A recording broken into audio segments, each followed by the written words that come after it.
biasa aku ini kok paling rajin ngajak-ngajak orang berdoa. Setahun sekali kita ngajak puasa di hutan khalwat 40 hari, betul nggak? Kemudian setiap minggu kita ada majelis istighosah di pantai Tegalagu, ribuan orang yang ikut. Kemudian di pondok, apalagi tiap malam di pondok mah. Apa maksudnya ngajak-ngajak orang berdoa? Saya selama ini merasa tidak pernah minta sumbangan ke masyarakat kok bikin pondok. Betul aja. Nggak pernah minta celamit, nggak bagi-bagi amplop, enggak. Saya minta sama Allah saja. Kepada masyarakat saya hanya mengajak mereka, yuk berdoa kepada Allah. Kenapa sih? Karena bagaimanapun juga ini kata kuncinya adalah ad-du'a mukhul ibadah.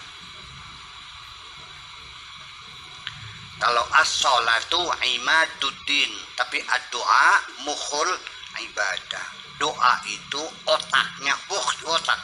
Doa itu otaknya agama. Jadi yang mengendalikan itu otak, bukan? Tingkah laku kita yang mengendalikan siapa? Otak kan? Nah itu. Nah kalau sholat itu tiang agama. Itu tadi sudah kita bahas. Di artinya kenapa doa ini disebut otak agama? Atau dengan istilah lebih benarnya, intinya agama lah. Kenapa? Satu, karena di dalam kita berdoa itu tidak bisa tidak. Pada saat kita berdoa ada pengakuan dalam diri kita bahwa Dia adalah Tuhanku yang layak diminta. Betul nggak? Kalau kita tidak melihat tidak layak, tidak mungkin kita meminta. Kalau saya minta uang 1 juta kepada Pak Haji Musaki, pantas. Betul nggak? Ya, kandang ayamnya masih banyak kok. Iya. Tapi kalau saya minta 1 juta kepada Mang Kadim, tukang macun, layak nggak? Nggak layak dong. Itu satu. Berarti kita dalam berdoa adalah mengakui Allah sebagai Tuhan yang layak diminta. Betul? Itu satu.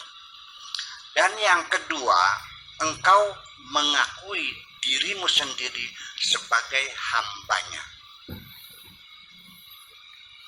Karena bagaimanapun kita dalam beragama sesungguhnya adalah ada kontrak monoloyalitas dengan Tuhan. Yang kita baca berulang-ulang dalam Fatihah setiap sholat, iyyaka na'budu wa iyyaka nasta'in.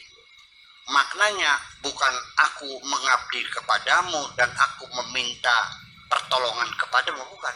Tapi maknanya hanya kepada engkau saja kami mengabdi dan hanya kepada engkau saja kami minta pertolongan. Taqdimul ma'mul yufidu ma'nal ikhtisas. Mendahulukan objek di pertama itu membuat mana itu menjadi eksklusif. Hanya kepada engkau saja kami mengabdi. Artinya kami tidak mengabdi kepada siapapun. Hanya kepada engkau saja kami minta pertolongan. Mananya kami tidak akan minta pertolongan kepada siapapun. Itulah kontrak monoloyalitas dengan Tuhan. Itulah makanya disebut doa mukhul ibadah. Doa adalah otaknya ibadah semuanya itu. Jadi artinya bahwa itulah bahwa inti ibadah adalah pengakuan Dia Tuhan dan kita sebagai hamba. Tuhan namanya Khalik, kita namanya makhluk. Nah, hubungan antara Khalik dan makhluk itulah akhlak. Ini yang jadi persoalan. Akhlak itu bukan moral, akhlak bukan etika, akhlak bukan budi pekerti. Akhlak itu jamak dari khuluq. Khuluq itu dari fi'il khalaqa. Khalaqa itu adalah mencipta. Yang mencipta namanya Khalik, yang dicipta namanya makhluk. Hubungannya adalah akhlak. Begini. Itu persoalannya. Kemudian yang kedua, bahwa dengan adanya engkau masih berdoa kepada Tuhan, itu sebagai satu indikator yang dapat saya pastikan bahwa di dalam hatimu dirawat harapan, bahwa engkau masih merawat harapan. Katakan 100 kali kamu terjatuh, tapi ketika di hatimu ada harapan, aku yakin engkau akan bangkit lagi. Betul? Aduh.